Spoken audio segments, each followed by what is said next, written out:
Winter nights were not meant for sleeping.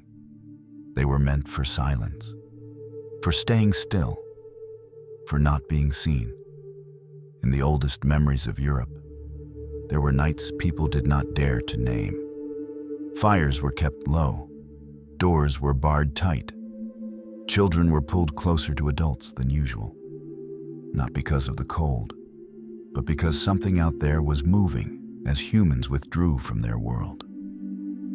Not every night was like this, but those nights, the longest, the darkest, always carried something different, a sense that the order of daylight had temporarily vanished.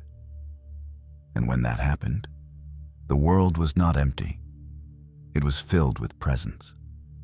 No one could see clearly what it was, but everyone believed it was watching back. Before clocks existed, before artificial light, night was more than darkness. It was another space, a territory where familiar rules no longer felt secure. Every sound carried farther, every movement mattered, and every action could be judged. In winter, that feeling grew heavier. Nights stretched longer. Food supplies thinned. Cold crept into every home. In those moments, people no longer believed they fully controlled their lives. They needed to believe that a larger order still existed, something that kept the world from collapsing when the light disappeared. In many ancient communities, that belief had no fixed shape, no single face, no single story.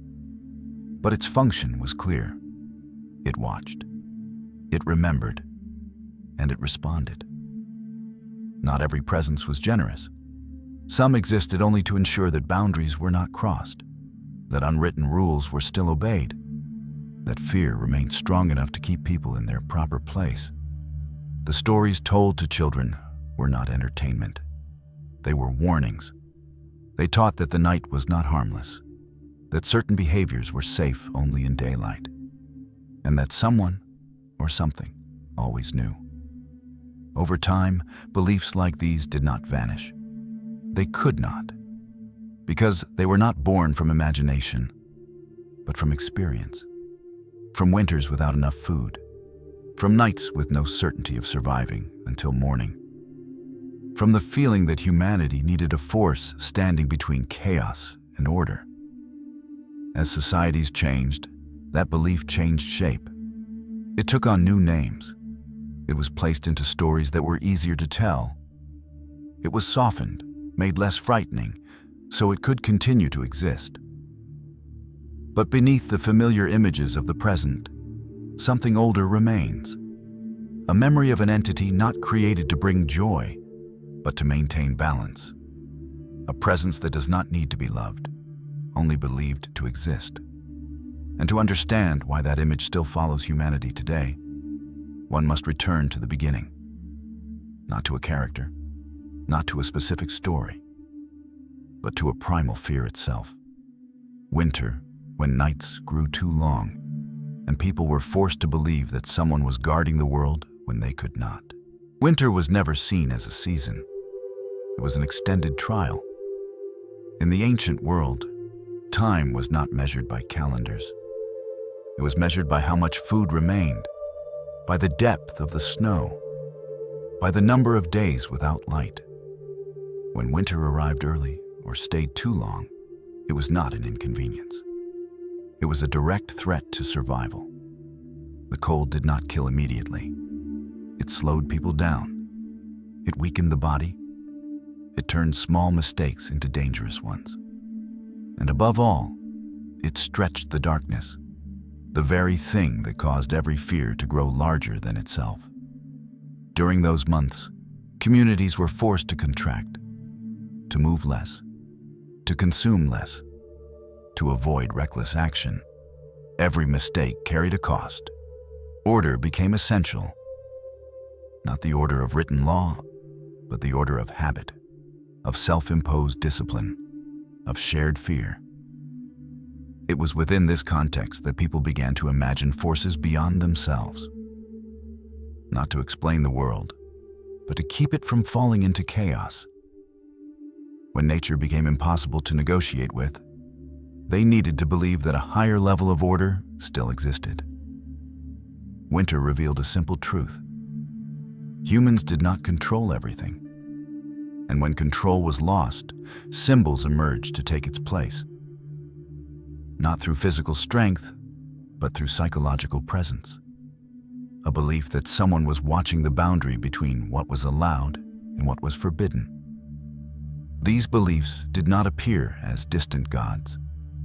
They were closer than that. They entered daily life. They existed in the way adults looked at children after nightfall, in the way behavior was corrected without long explanations.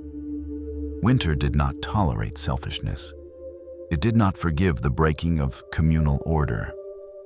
One person's mistake could endanger everyone. Fear, therefore, was not aimed only at nature outside, but also at human nature within. Here, the most important boundary was not between people and the world, but between people and themselves. Between the instinct to take more and the need to preserve for tomorrow. Between actions done in darkness and responsibility to the community. The stories created to protect that boundary did not need to be accurate. They needed to be effective. They needed to make people stop before crossing the line. And to do that, the story had to carry one essential feeling: that no action was ever completely unseen. Over time, these ideas began to take on clearer form. They were no longer just the vague fear of winter, but a defined role, a presence that could see, remember, and respond. From this very real need, people began to give fear a face, not to make it less frightening, but to make it possible to live with. And as winter returned year after year, that role was passed on, renamed, reshaped, but never stripped of its function. From here, the story stops being only about nature. It becomes a story about how humans create invisible guardians, not to offer hope, but to keep their fragile order from collapsing when the night grows too long. When winter forced people to withdraw inward, one reality became increasingly clear. Not all behavior could be controlled through force or law. In prolonged darkness, when communities no longer had the capacity to watch one another constantly, order required a different form in order to survive. That was when the idea of the Watcher emerged. Not a distant god in the sky, not a ruler carrying blade and armor. The Watcher existed closer than that. Close enough that it did not need to be seen. It only needed to be believed to exist. In many ancient societies, people did not ask what the Watcher looked like. The more important question was simpler: was someone watching? Because if the answer was yes, behavior changed. Restraint followed. Children obeyed. Adults hesitated before crossing certain lines. The Watcher did not need to intervene constantly. Its role was not action, but the possibility of action. That possibility alone was enough to create order. An order built on the feeling of being seen, even when no one was physically present. This idea did not arise from superstition. It arose from lived experience. In small communities, where each individual's actions affected the survival of the group, keeping behavior in check was a matter of life and death. But no one could stand guard at all times. So the community required a form of surveillance that did not depend on physical presence. The Watcher became the solution. At first, it was only a vague sensation, a hesitation when night fell, an intuition that certain actions were better avoided in darkness. But over time, that feeling began to be named, not to make it more concrete, but to make it easier to pass on. Stories told to children did not promise that the Watcher always rewarded good behavior. They emphasized something else, that the Watcher knew, that not every action vanished when unseen, that some boundaries existed even when no one spoke of them. What mattered most was that the Watcher did not represent absolute good, nor did it represent pure evil. It stood between the two. It existed to keep either side from sliding too far.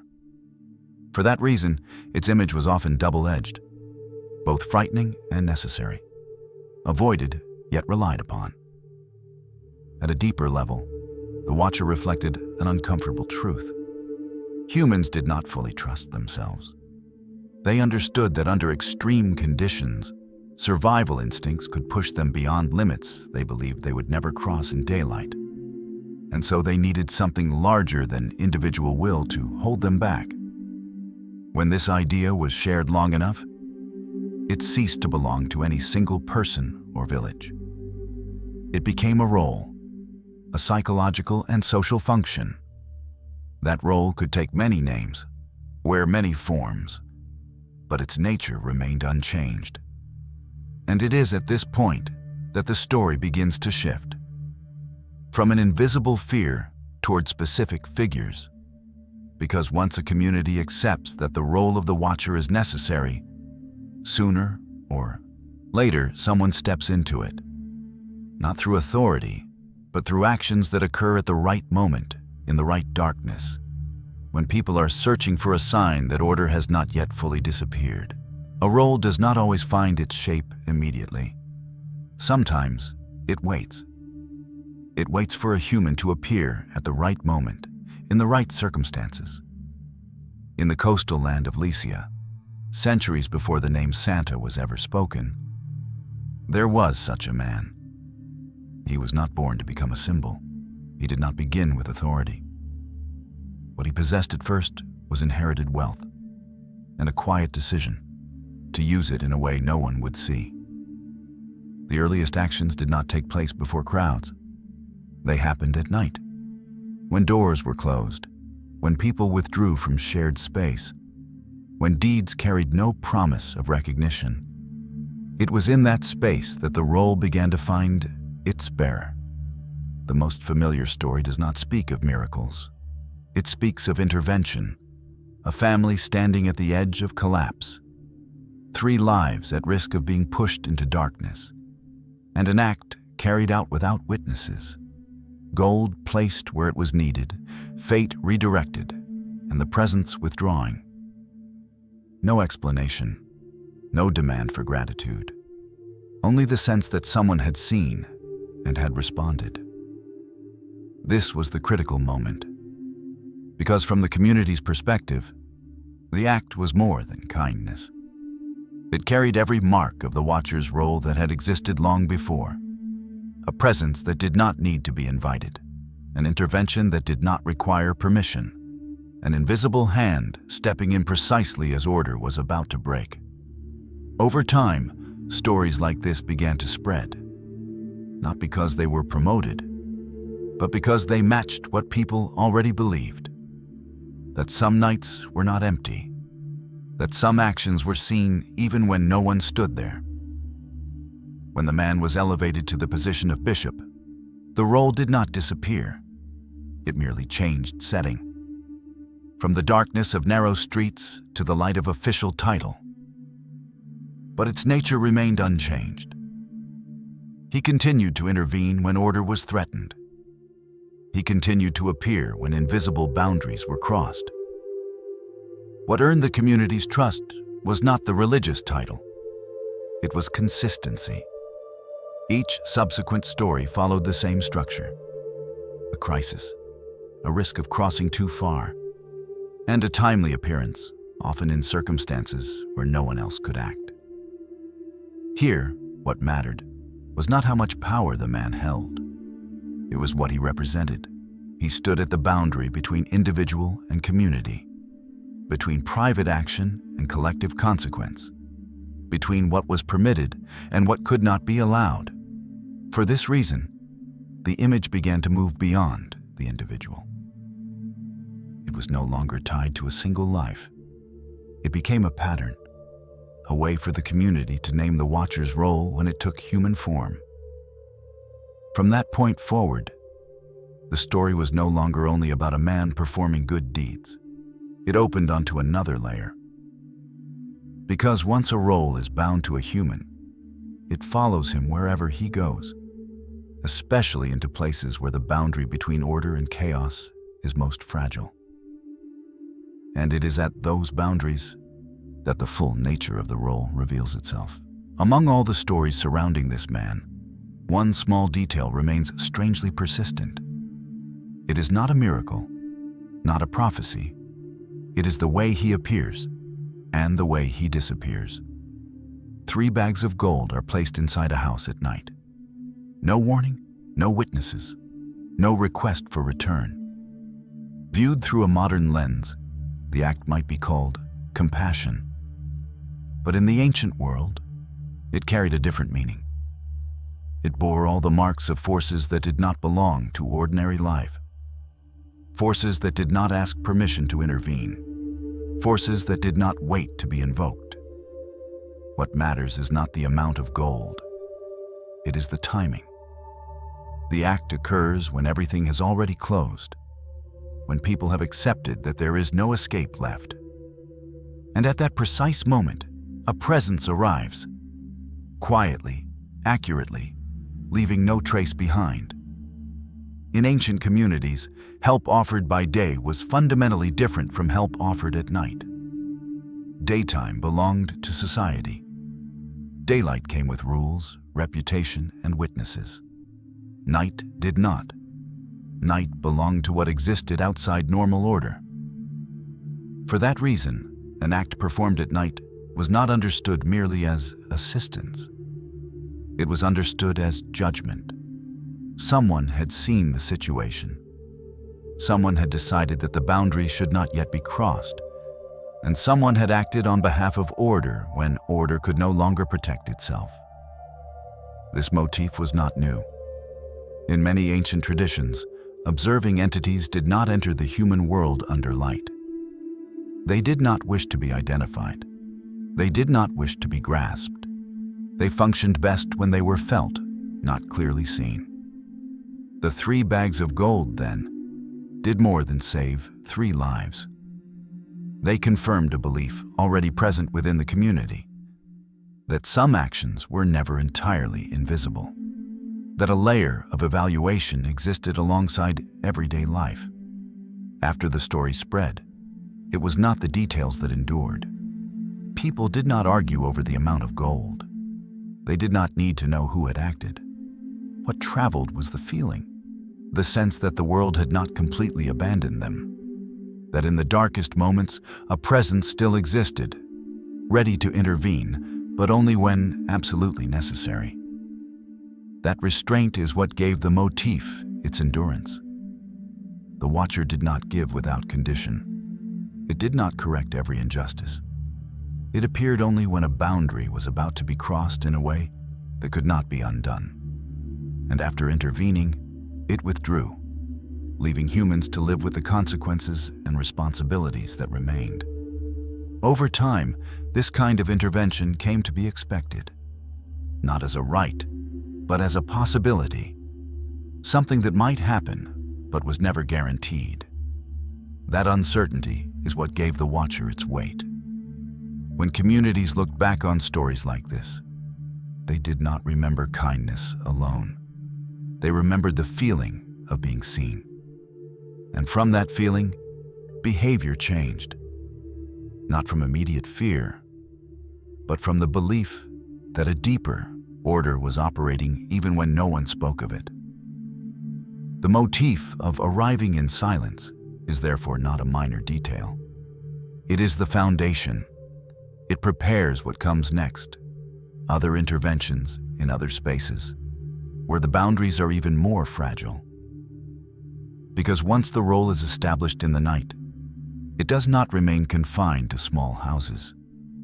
It follows the one who carries it into places where chaos always waits, watching for a sign that order still has the strength to hold itself together. Actions carried out in silence do not remain there forever. They leave an echo.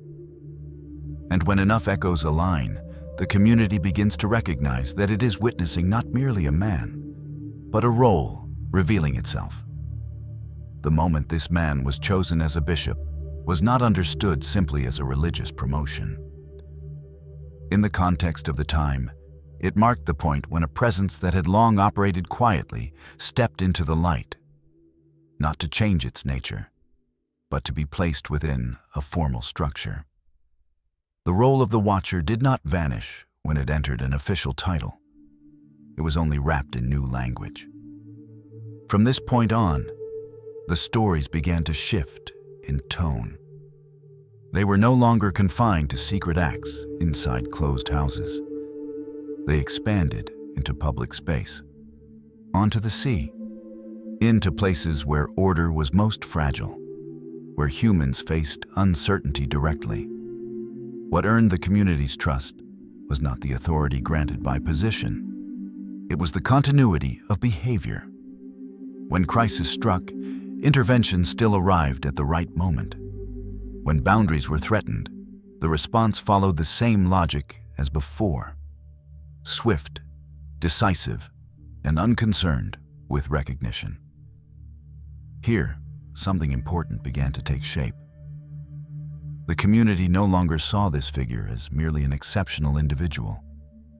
They began to see him as an anchor, something stable in a world that was not. Not because he was always present, but because they believed he could be present when needed. That belief was collective. It did not require constant proof. It only needed to be reinforced over time. And each new story, each retold intervention, strengthened the sense that this role had found its proper form. What is striking is that this trust did not make the role gentler. It made it stricter. Because once a community formally acknowledges a Watcher, it also accepts that observation carries judgment. And judgment always brings consequence. In the stories that circulated then, this presence did more than rescue. It divided. Who would be protected? Who would be warned? Who would be forgiven? And who would be forced to face the outcome of their chosen actions? Not through open violence, but through interventions meant to deter. At a deeper level, the community was doing something humanity has done many times before, handing the burden of judgment to a symbol. Rather than leaving each individual to decide where the boundary lay, they placed that boundary into a role outside themselves. Once that happened, the role of the Watcher no longer served only the fear of winter. It began to serve social order, morality, standards that could not always be enforced through force.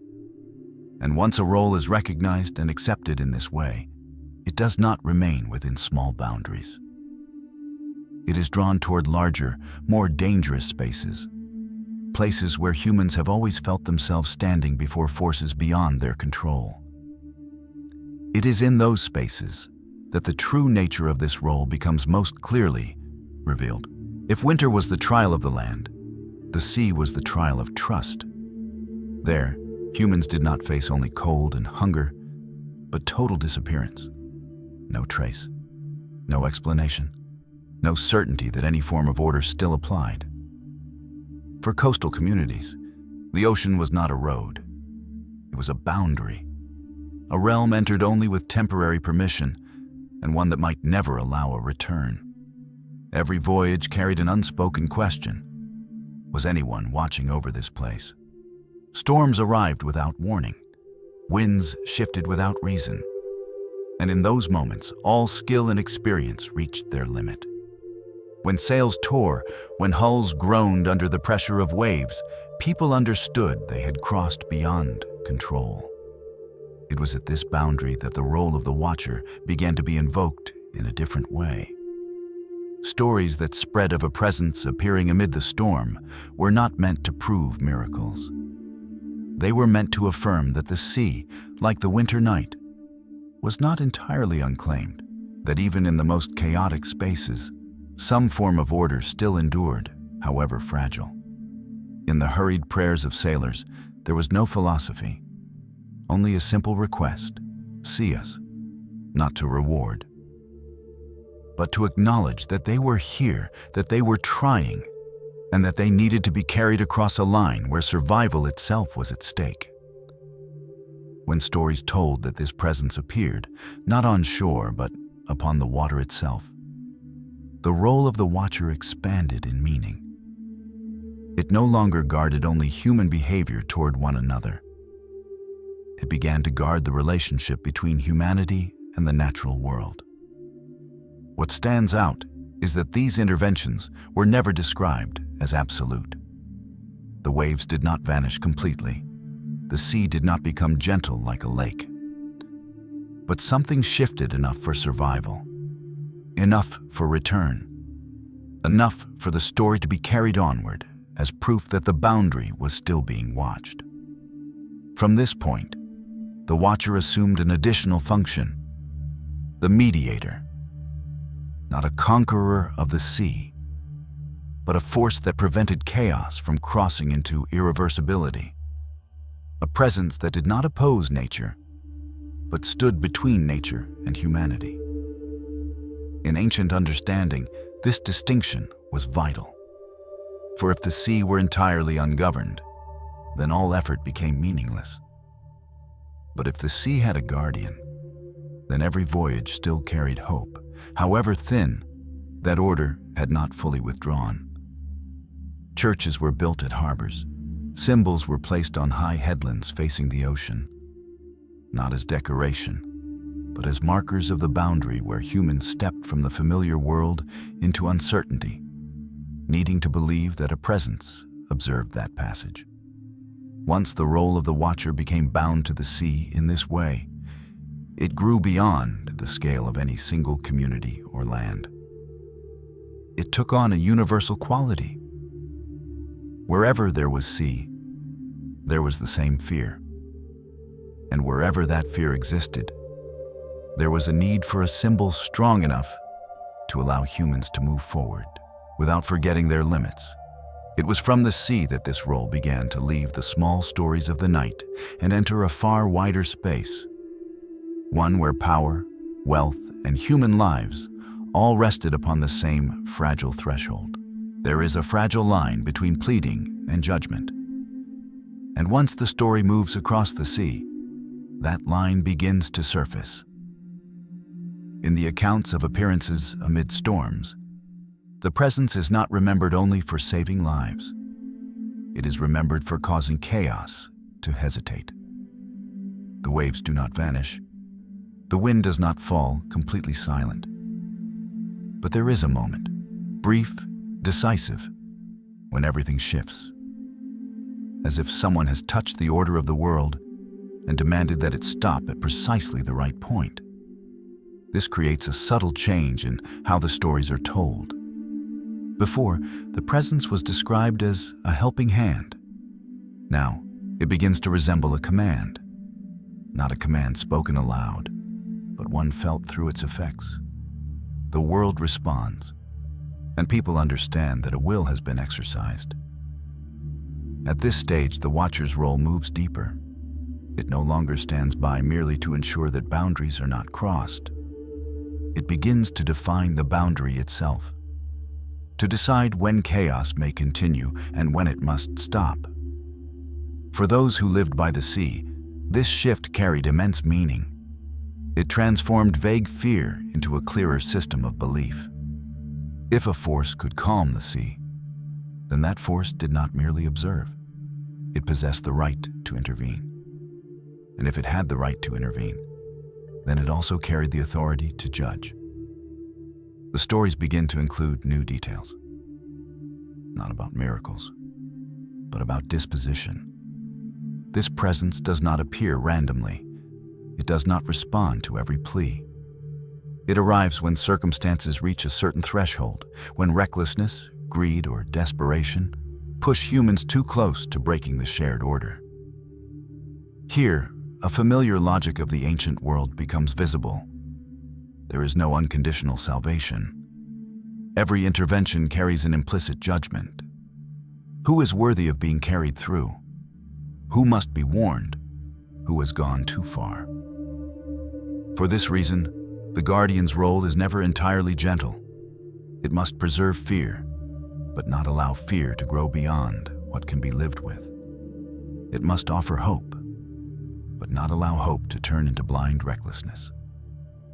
As these stories spread, communities begin to adjust their behavior, not only out of fear of the sea, but out of fear of losing protection. They understand that this presence does not belong to them. It cannot be compelled. It responds only when order is respected at a minimum level.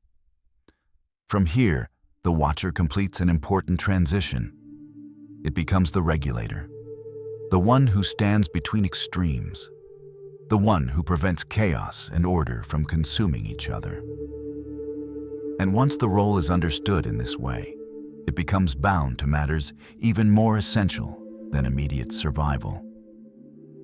Because when people believe there is a force capable of commanding the sea, they begin to believe that the same force may intervene in other currents as well. The flow of goods, of food, of abundance and scarcity.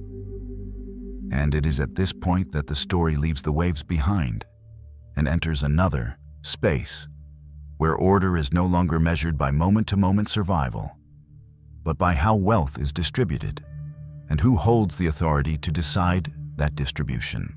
As fear of the sea was gradually placed into a system that could be understood, attention shifted toward another boundary, less violent, yet no less dangerous. The boundary of abundance. In ancient communities, food was not merely nourishment, it was time. It determined whether winter would feel longer or shorter, whether a family would survive the year. And so the flow of grain, of goods, of exchange became a form of collective lifeblood. When stories began to circulate that the same presence said to calm the sea could also influence ships carrying wheat, the role of the guardian entered another layer. It no longer protected humans only from immediate death. It began to intervene in long-term survival. These accounts did not claim that grain appeared from nothing. They spoke of ships arriving safely, of winds turning more favorable than expected, of cargoes that seemed just sufficient upon reaching port, slightly more than calculations had promised. Small details, yet enough to create a very specific feeling that someone was watching over balance. Here, the watcher revealed another core function: distribution, not according to desire, but according to an unspoken logic. Those who respected communal order would pass through winter. Those who violated it might face scarcity at the moment they could least endure it.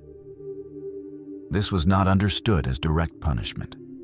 It was understood as the loss of protection. And in the ancient world, the two were nearly indistinguishable.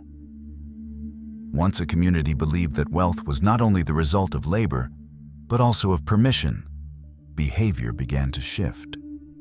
Excessive hoarding became dangerous.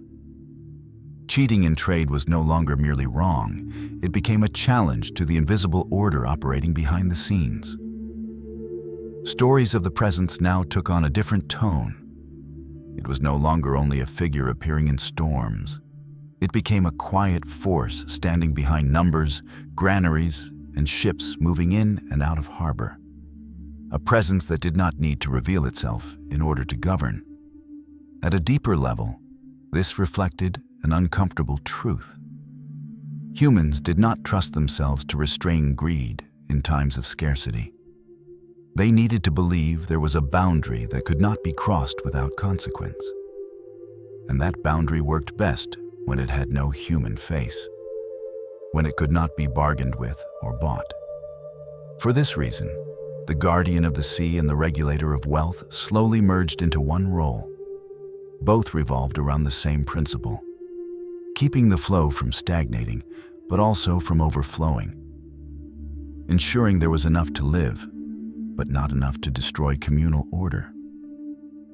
By this point, the role had moved far beyond isolated stories. It was no longer tied to a single nighttime act or a single appearance amid waves. It had become an operating principle, something the community sensed, adjusted to, but could not directly control. And when a role reaches that level, it begins to seek older forms to inhabit, forms that once carried the same function in earlier ages.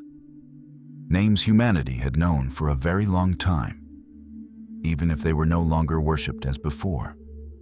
It is here that the story begins to reveal a deeper continuity, not the birth of a new belief, but the transfer of an ancient role, once held by powers that governed sea and wealth long before the current name was ever spoken. When a role grows large enough, it rarely vanishes. It simply withdraws from direct sight, then reappears in another form. In the ancient Mediterranean world, long before new stories were told, there already existed a system of belief deeply familiar with the sea, with wealth, and with uncertainty. The ocean was not imagined as an empty space.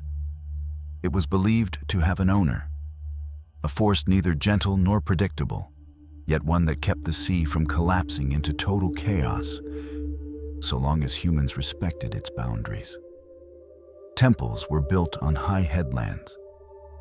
Rituals were performed before every voyage, not to beg for unconditional favor, but to acknowledge that humans were entering territory that did not belong to them. This belief endured for centuries, long enough to shape how people understood both the sea and abundance itself. When new stories began to circulate of a presence capable of calming storms and regulating the flow of goods, they did not feel foreign. On the contrary, they carried a sense of recognition, as though an older function had simply found a new language through which to continue existing. What matters is that there was no clean rupture between the two belief systems, no single moment when old gods were erased to make room for a new figure. Instead, there was layering. Places once considered sacred retained their position. Names changed, stories shifted, but the function remained. New structures were raised upon old foundations, not by accident. In ancient consciousness, sacred space could not be relocated easily. It was bound to landscape, to memory, to experiences accumulated across generations. When a role required shelter, it returned to places that had once carried the same purpose. Here, continuity unfolded quietly. There was no public declaration that one power had replaced another.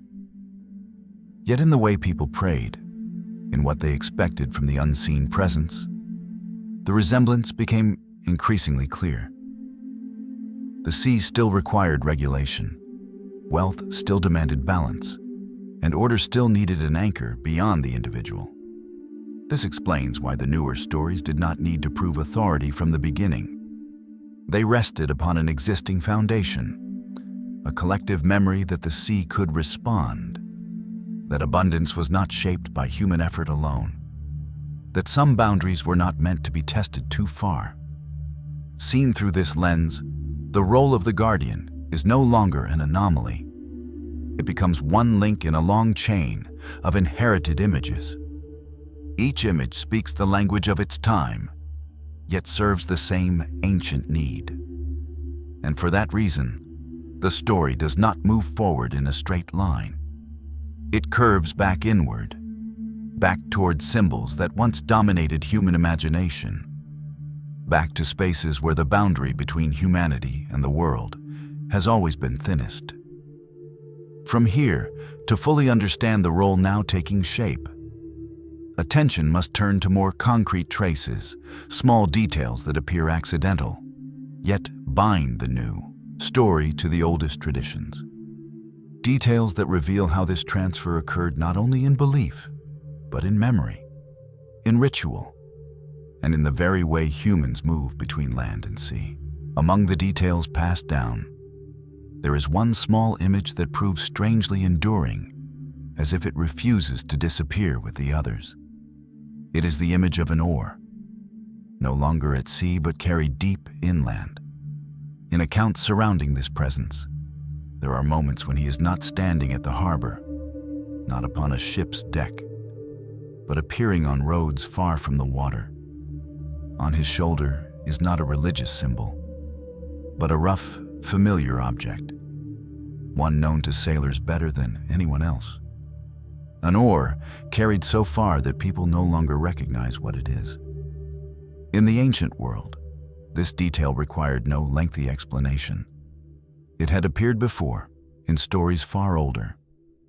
Stories of humans leaving the sea behind, carrying a trace of the ocean into places where memory of waves no longer existed. Not to conquer the land, but to reset a boundary. Within that logic, the oar is not merely a tool, it is a marker. It signals the point where the sea's authority ends and the order of the land begins. When the oar is planted into the earth, the sea demands no more. Instability is eased. A cycle is completed. When this image reappears in later stories, it does not feel borrowed. Instead, it suggests an almost natural continuity, as if the watcher's role, having taken responsibility for sea and wealth, must also know when to withdraw, must know when its right to intervene is no longer required. Here, the presence does not behave like a force seeking endless expansion. It behaves like a regulator who understands its limits. The sea must be held in check, but the land must be returned to human hands. Order is not control of everything. It is the placement of the correct boundary. Carrying the oar inland, therefore, carries a precise meaning.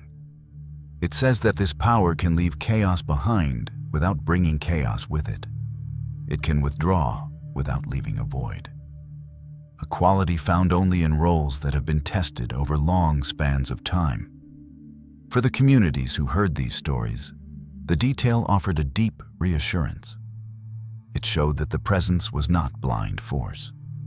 It knew where to stop. And it was precisely this capacity for restraint that made its authority legitimate in human eyes. At a deeper level, the image of the oar binds two worlds together. The world of the sea, where humans are only guests, and the world of the land, where humans must take responsibility for their own order. The watcher does not erase this boundary. It ensures that it is respected. Details like this do not exist by accident. They are traces of collective memory, resurfacing when an old role finds a new form. No proclamation is required. No explanation is demanded. They only need to be told long enough and consistently enough. And when these traces are placed side by side, the sea, wealth, distribution, and now the oar leaving the waves, a clearer picture begins to form. This role does not merely guard against chaos, it governs transition between abundance and scarcity, between survival and loss, between places humans may walk freely and places where they may only ask. It is from these transitions that the story leads onward, toward more concrete spaces, where continuity no longer lives only in legend, but is marked in stone, in foundations, and in structures built upon the memory of powers that once ruled before. Some places cannot be erased. Names may change, stories may be told differently. Yet those spaces retain their weight within human memory. Along coastlines and high headlands facing the open sea, there are sites where people have paused for far longer than history records. They stopped not because the route demanded it, but because the place felt unlike others.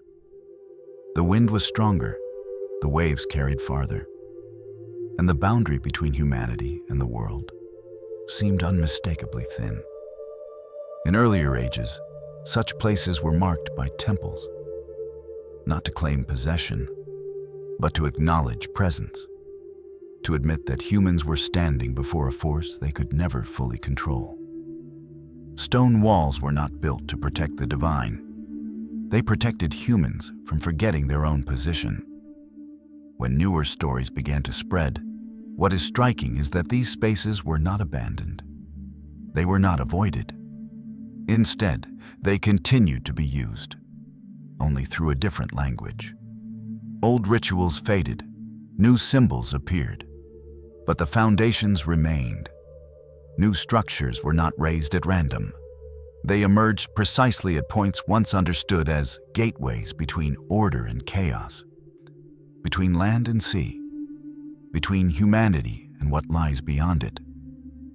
This continuity required no explanation. It happened because the community sensed that the function of the place still endured. Here, the role of the guardian did not need to reassert its authority. It inherited a space already tested across generations. When people entered the new structures, they carried very old expectations with them. To be protected when crossing a boundary, to be guided back when they had gone too far. This reveals an essential truth. Belief does not move easily. It clings to terrain, to collective memory, to places where experience repeats long enough to become sacred. When a role needs anchoring in the physical world, it seeks such locations. Space, in this sense, acts as a vessel of memory. Even when stories are told in a different voice, remembrance of the original function quietly shapes human behavior. People come to pray before departure, to give thanks upon return, to seek grounding when facing forces that cannot be predicted. At a deeper level, this continuity shows that humans do not truly replace belief systems. They layer them. The new does not erase the old. It covers it, allowing essential functions to persist without rupture. For this reason, old places are never completely abandoned. They may be renamed. Their symbols may change. Yet they are still entered with the same caution, the same necessary silence, the same sense that here, humans are not entirely in control. When these foundations are observed closely, what emerges is not a clean replacement, but an unbroken current, an ancient role continuing to operate, not by declaring itself new, but by remaining where it has always belonged. And from these fixed points, the role begins to extend outward, reaching other communities that do not share the same history, but do share the same fear and the same need for order when the world moves beyond human control. There came a moment in history when this role left the familiar seas and began to move into a different world. Not by warships, not by conquest, but through the slow movement of people, communities migrating, settling, and carrying with them their understanding of order. As Slavic communities expanded southward and westward, they did not enter an empty land. They encountered stone-walled cities, newly built churches, stories already in place. Yet they did not abandon their own beliefs at once. They did what humans have always done when standing between two worlds. They layered belief upon belief. During this period, faith did not operate along rigid boundaries. People could enter a church while still holding onto older habits. They could speak the names of saints while expecting familiar functions. What mattered was not how the name was pronounced. What mattered was whether the role still worked, and the role of the guardian, already tied to water, wealth, and distribution, proved especially adaptable. In Slavic folk understanding, the world's order was not cleanly divided. Land, water, and wealth belonged to the same web. Whoever governed that web held the key to survival. When the image of the saint was introduced, what occurred was not a clean replacement. It was a shift of function. What communities had once expected from older gods, protection, punishment, fair distribution, was now placed onto a new figure. A figure made legitimate, yet still close enough to be felt. In local legends, this role did not govern only seas or storms. It extended into lowlands, into damp fields, into places where wealth accumulated, into spaces where the boundary between the living world and the other was unclear. There, the presence was understood as a keeper of balance, ensuring that no side overwhelmed the other entirely. What is striking is how the tone of the role began to change. It grew more practical, more intimate, and also more severe. In the stories retold, this presence could aid the poor, yet allow the greedy to bring consequences upon themselves. Not through public punishment, but through the timely withdrawal of protection. Here, belief was no longer something taught from above.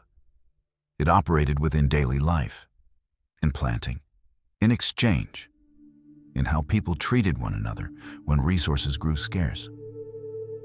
The guardian did not stand apart from this life. It rooted itself within its smallest tensions. For this reason, when the role is told within Slavic contexts, it carries a darker shade. Not from malice, but from proximity to difficult choices.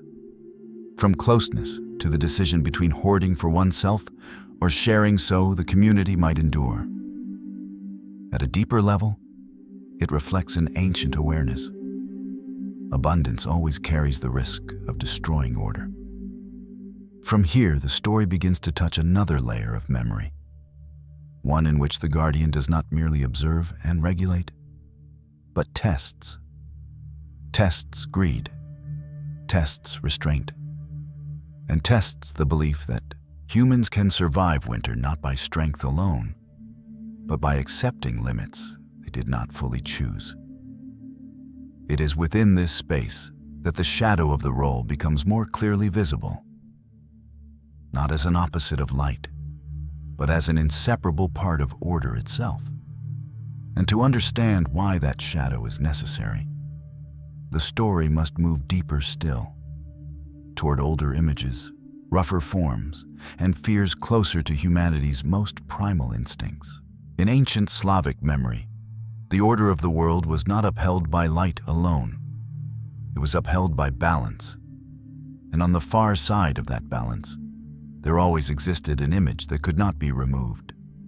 A presence tied to low ground, to standing water, to accumulated wealth, and to the paths a soul must cross when leaving the familiar world. This presence did not rule the sky.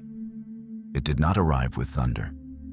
It remained lower, closer, in mud and soil, in cattle pens, in grain stores, in the places where wealth was kept, and where it could also disappear. Here, power did not come from display, but from the ability to tip the scale at precisely the right moment. In the Slavic world, this role carried many names, but its function remained consistent. It was the keeper of wealth, yet also the one who could take it away. It favored prosperity, but did not tolerate greed beyond its limit. It stood close to humanity, close enough to be feared, and necessary enough that it could not be driven away. When the guardian role from the south entered this space, integration did not occur through open conflict. There was no clear replacement. Instead, there was an overlapping of shadows. Older functions found a new form capable of carrying them forward, while their essence remained intact. This explains why the tone of the role began to shift. The presence was no longer bound only to rescue and regulation. It began to carry the authority to test, not through arbitrary temptation, but by placing humans before very real choices, to hoard or to share, to be honest or deceptive, to respect limits or break them in pursuit of more. In folk stories, this presence could grant sudden wealth, but such gifts always carried conditions left unspoken. Those who forgot this soon learned that abundance could reverse itself, not as public punishment, but as the natural consequence of losing protection. Here, darkness is not evil. It is a mechanism of control, a way to ensure that order is not devoured by the very things it creates. Wealth, if left unchecked, can destroy a community faster than any storm. And so a role tied to wealth must carry a severe aspect. When the image of the saint is retold within this context, he is no longer merely the giver of gifts in the night. He becomes the one who knows. Who knows who kept their word? Who knows who crossed the boundary? Who knows when to intervene and when to withdraw so that consequences may reveal themselves? It is here that the stories begin to feel uncomfortable to modern sensibilities. They do not soothe, they warn. They say that order is not free, that abundance always carries responsibility, and that there are forces that cannot be made gentle simply by changing their name. What matters is that the community did not see this darker aspect as a flaw. They saw it as essential for the role to function. For if a presence only gave and never tested, order would soon lose meaning. And if protection could never be withdrawn, it would become an entitlement, something the ancient world never believed to be safe. Thus, when the guardian role carries with it the shadow of ancient Slavic memory, it does not become alien. It becomes complete, a presence with just enough light to guide, and just enough darkness to ensure that humanity never forgets that every boundary exists for a reason. When the shadow of this role is accepted as a necessary part of order, the stories begin to change in how they are told. They no longer speak only of protection. They begin to speak of testing. In Slavic folk traditions, this presence does not appear to solve every problem. It appears to place humans in situations where their nature reveals itself. Not through lofty symbolic trials, but through choices drawn from everyday life. A storehouse that can be shared or withheld. A gain that can be taken further or stopped at the right moment. A promise that can be kept or quietly abandoned when no one seems to be watching. Here, the guardian no longer acts as a force from outside life. It blends into daily existence. It is present in small decisions, where people easily convince themselves that no one will ever know. And it is precisely in those moments that the stories insist observation is taking place, even if no voice is heard. Legends say that this presence can make a person wealthy very quickly. Livestock multiplies, harvests overflow, prosperity arrives with unusual ease. But this good fortune is never described as a pure reward. It always carries the character of a loan, a temporary state granted to see what a person will do with it. When that wealth leads to sharing, the community is strengthened. When it leads to hoarding and withdrawal, the story turns another way. No immediate punishment is required. No public judgment is delivered. Protection simply withdraws at the right moment, allowing what was accumulated to unravel according to its own logic. This reflects a clear belief of the ancient world. Greed does not need to be crushed by force. It destroys itself once it is no longer held within limits. And the role of the guardian exists to ensure that those limits are not forgotten for too long. In these stories, the presence is not a deceiver. It does not lure people into wrongdoing. It merely opens a possibility. How a person responds to that possibility determines the outcome. For this reason, what follows is always understood as consequence, not punishment. At a deeper level, these stories perform an essential task. They return responsibility to humans. Instead of blaming fate, divinity, or unseen forces, the community is reminded that order depends on how each individual uses what has been given. The guardian, in this context, becomes a mirror rather than a judge. It reflects human choices by amplifying their consequences. When sharing is chosen, order endures. When greed prevails, collapse unfolds as a natural process. For this reason, these stories are not comforting. They are sternly instructive. They teach that abundance is never unconditional. that any gift without limits carries hidden danger, and that there are forces that do not need to appear in order to punish. Sometimes it is enough that they no longer stand between, and the world will reveal the consequences that were already waiting.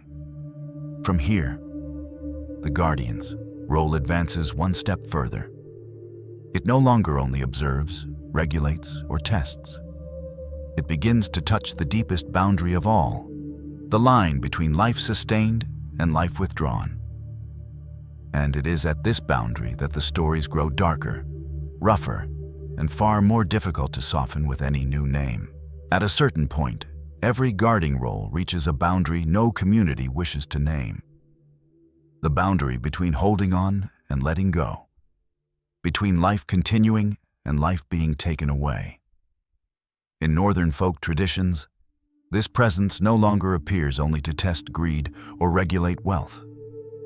It begins to surface at moments when order has collapsed completely, when consequences can no longer be repaired through sharing or restraint, when a community stands before loss that cannot be undone. What is striking is that these stories rarely describe death itself. Instead, they focus on the moments before and after. Before, when order is broken. After, when there exists a fragile, frightening possibility that life might be returned. The recurring image is not violence, but water. A basin, an enclosed space, a place where things are stripped of their familiar form. And then, an action takes place that does not belong to humans. Not by hand, not by words, but by breath. That breath is not described as magic. It is described as confirmation, as though order itself is testing whether the world is still fit to continue. And if it is, life is returned, not as a reward, but as a final permission. Within the logic of the ancient world, this power does not contradict the earlier role of testing. It is its inevitable consequence. Whoever has the authority to distribute wealth, whoever can withdraw protection, must also stand closest to the boundary of life and death. Not to wield it freely, but to ensure that this boundary is never treated lightly. What makes these stories unsettling is their coldness. There is no excess emotion, no displayed mercy. This presence does not act out of personal compassion. It acts for the sake of the structure of order. If order can still be restored, life returns. If not, nothing happens. Here, the Guardian reaches its most complete form. No longer merely an observer, not only a regulator, not only a tester. It becomes the one who decides the boundary humans are never permitted to control directly. These stories are not meant to encourage humans to seek that power. They do the opposite. They warn that approaching this boundary always carries grave danger, and that anyone who attempts to imitate such authority without understanding the structure behind it will produce only chaos and loss. For this reason, in many versions, when humans attempt resurrection on their own, the result is always catastrophe. Not because they lack technique, but because they lack authority. Order does not recognize them as part of that mechanism. Through these stories, the Guardian appears not as a bringer of life or death, but as the keeper of the gate. A gate that opens only under precise conditions. And once it closes, no plea can alter it. From here, the boundary between this role and other figures in human imagination begins to blur. For once a presence stands close enough to life and death, it no longer belongs fully to the realm of light. It enters a zone that many cultures have reserved for other powers. Powers humans both fear and need, and have never truly wished to look at directly. When a role stands long enough at the threshold between life and death, it cannot retain a purely clean form. In collective memory, such presences begin to slip beyond familiar categories. They are no longer seen only as saints, Yet neither are they named outright as demons. They exist in between, within a zone where order requires uncomfortable tools to defend itself. It is here that the tone of the stories begins to change. Not because new events appear, but because the way people feel about the presence has shifted. Once a power capable of determining life is acknowledged, that same power becomes something to fear. And fear, when left unnamed, often seeks more familiar shapes. In many folk variations, the presence that once maintained order begins to acquire a shadow, not an enemy, but another face of the same function, an image tasked with doing what the primary role does not need to do directly: to warn, to threaten, to bring fear closer so that boundaries are not forgotten.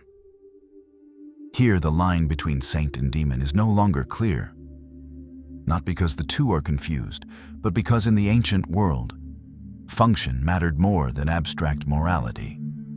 A force was considered legitimate if it preserved order, even when its methods unsettled those who depended on it. Stories surrounding this presence grow harsher in their trials, no longer only tests of greed, but tests of respect.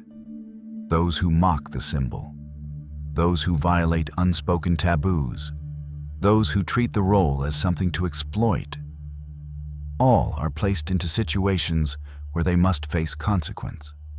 What is striking is that in these stories, punishment rarely comes directly from the presence itself. It comes through withdrawal. When protection recedes, the world returns to its uncompromising nature. And humans, stripped of the invisible buffer, confront what they themselves have set in motion. For this reason, the image of the guardian is gradually pulled toward darkness in the human imagination. Not because the role has changed, but because people need a way to express the unease it creates. Assigning frightening traits becomes a way to maintain distance, to remind themselves that this is not a force to be summoned casually.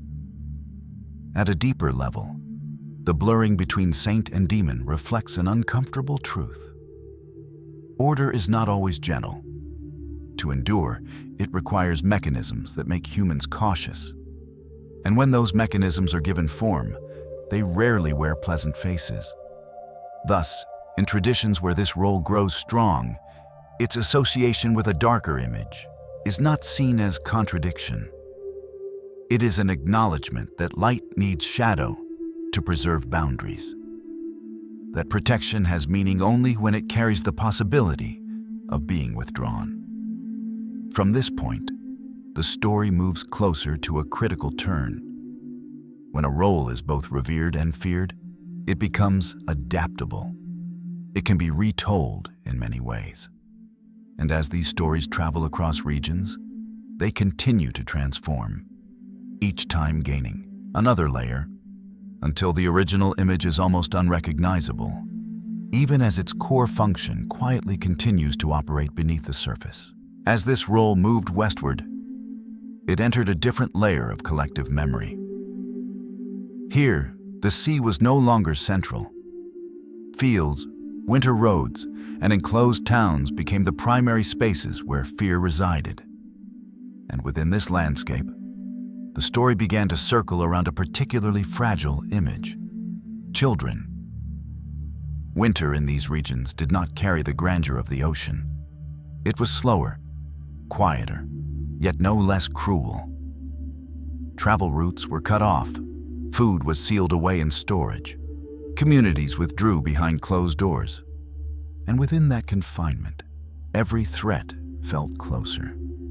Stories began to tell of children who left home and did not return, not as isolated tragedies, but as shared memory, as something that could happen when order broke down, when the boundaries that kept the community safe were no longer respected. In the legends that spread, danger did not come from afar. It came from the most familiar places: an inn, a roadside house, a space that appeared safe in winter.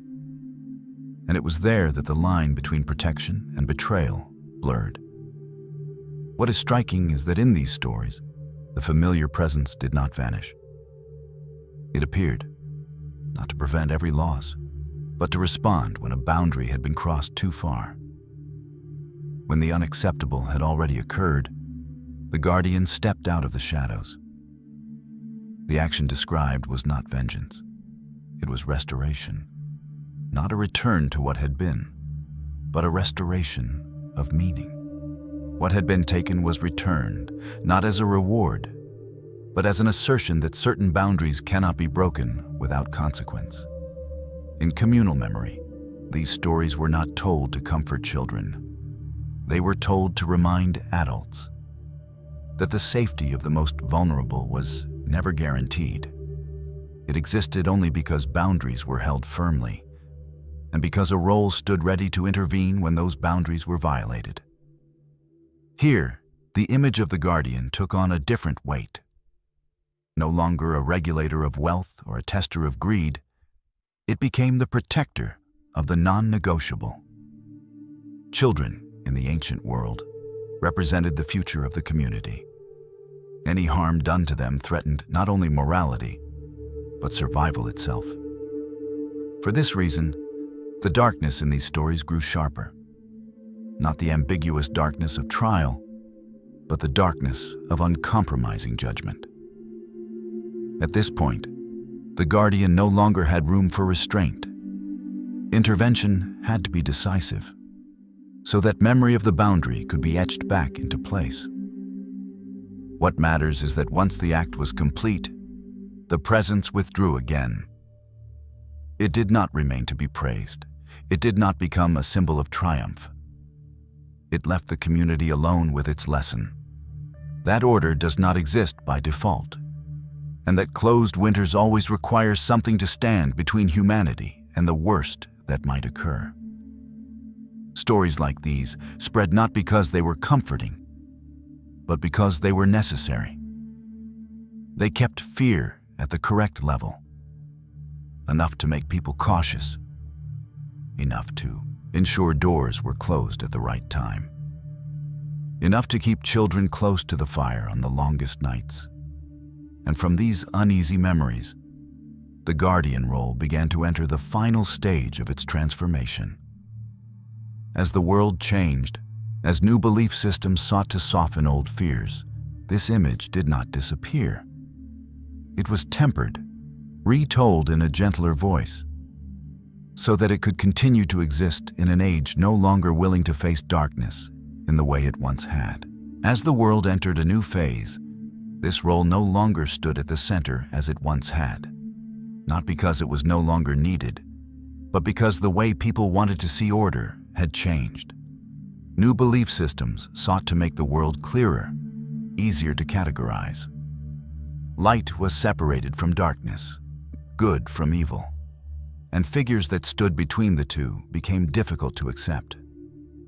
In regions strongly shaped by religious reform, the presence that once guarded boundaries came to be seen as too ambiguous, too difficult to control, too closely tied to memories people wished to leave behind. Old stories were no longer encouraged. Some were shortened. Some were moved to different times of year. Some were reassigned to other, safer figures. But the role itself did not disappear. Familiar practices, night visits, gifts left without a trace, reminders of proper behavior, were simply shifted into a new temporal frame. They moved away from days marked by severity and were placed closer to festivals of light, not to erase fear, but to soften it. Here, an important transition took place. The guardian was no longer told as a direct judge. The darker aspect was separated and handed to other figures to carry. Frightening companions, characters tasked with deterrence. Meanwhile, the giving aspect was preserved, emphasized, and made easier to accept. This division was not accidental. It reflected a new social need, to maintain order without directly confronting primal fear. Instead of a single presence that both gave and punished, the story now allowed these functions to exist side by side. but apart. One to be loved, one to be feared. In this process, the familiar image was gradually softened. Sharp edges were worn down, darker stories were pushed into the background. What remained was a presence that could enter family life without causing unease, a figure that could be welcomed in daylight, even if its origins belonged to the long nights of winter. Yet, softening did not mean erasure. Beneath the newer telling, older functions continue to operate quietly. Observation of behavior still remained. The distinction between what was permitted and what was not was still upheld. Only the language changed. Direct warnings became gentle reminders. Open judgment became social expectation. By this point, the role had become flexible enough to survive major change. It no longer required old sacred spaces for shelter. It could live within family tradition, within childhood memory, within annual rituals where good behavior was encouraged and bad behavior gently recalled through images that were just frightening enough. What matters is that this shift did not erase memory of the night. It only pushed that memory farther back, placing it beneath a layer of warm light. Beneath that layer, the structure remained intact. There was still a watcher, still a system of evaluation, still a boundary that should not be crossed, even if the way of speaking about it had grown far gentler. Through this transformation, the guardian role did not break. It moved into its final form, a form gentle enough to be invited into the home, yet still carrying the echo of ancient winter nights, when order had to be protected by fear more than by promise. When the story reaches its most familiar shape, many believe the journey has ended. A gentler image, a softer voice, a world in which winter nights are no longer seen as the threat they once were. But what has been softened has not disappeared. The role that once guarded the boundary did not leave. It simply stepped back from the center. In modern life, people rarely think of their actions as being watched by an unseen presence. Yet that feeling has never truly gone away. It appears in other forms, in social expectations, in moral standards, in the sense that there are things one should not do, even when no one is watching. The rituals that remain no longer carry a severe tone. They take place within families, under warm light, with gifts set down in silence. And it is precisely that silence that holds the clearest trace of older memory, a memory of actions being weighed when the lights go out. There are no longer threats, no public punishments, yet the distinction between what is acceptable and what is not remains unmistakably clear. Order is still maintained, only through subtler means, and this is possible only because the ancient role learned how to adapt. The presence once bound to see wealth, life, and death, and shadow no longer needs to appear as it once did. It does not need to carry raw fear. It needs only to exist as an unspoken assumption that the world still operates by limits, even when no one says them aloud. At its deepest level, this story is not about a character. It is about how humans face uncertainty, about winter, whether the winter of weather or of life itself, about moments when order feels fragile, and something is needed to stand between collapse and continuity. Modern images may cover older memory with color and laughter. But when night falls, when everything grows quiet, the sense remains that a boundary still exists. A boundary that does not need constant naming, only respect. And perhaps that is why this image has never fully vanished. Not because people need miracles, but because they still need to believe that in moments when no one is watching, the world has never truly been empty. The presence does not stand at the door. It does not call out. It does not demand. It simply passes through the night.